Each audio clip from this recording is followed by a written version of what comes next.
تشيكن ستريبس زي ما قال الكتاب، سهلة وبسيطة وكرانشي من بره وجوسي من جوه وحلوة حلاوة رهيبة.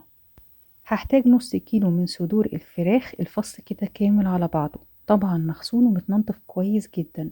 هقطعه شرايح كده بالطول بس يكون سمكها وسط، يعني مش رفيعة ومش تخينة، وكلهم تقريبا يكونوا قد بعض علشان سواهم يبقى واحد.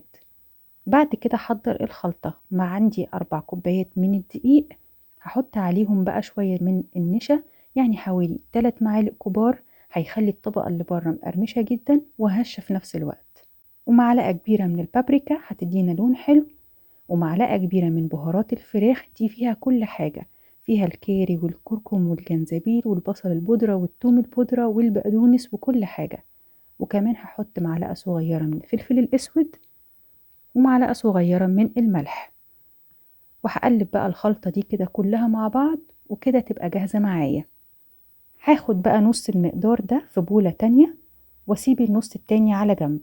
هحط عليه بيضة بدرجة حرارة الغرفة، ومعلقة كبيرة من الخل، وعلبة زبادي بقى هتخلي الفراخ بتاعتي دي طرية جدا وجوسي من جوه.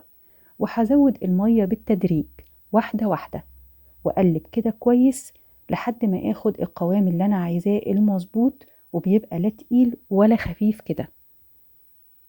وبعد كده احط فيه بقى الخلطة ديت كل صدور الفراخ بتاعتي، وانقعها بقى كويس، وياريت تكون مثلا من قبلها بليلة او قبل الاكل ب3 4 ساعات، عشان تاخد كل التتبيلة والزبادي تطريها وتبقى حلوة جدا.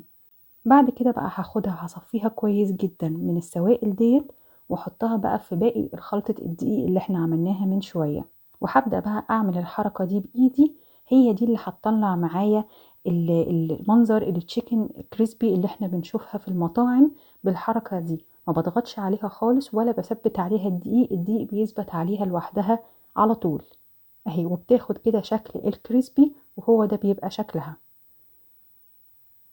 ممكن اريحها في الفريزر مثلا نص ساعة، او ان انا اقليها على طول في زيت سخن غزير، يعني على نار متوسطة، وما كترش كمية الفراخ في الطاسة بتاعتي عشان ما تزيتش.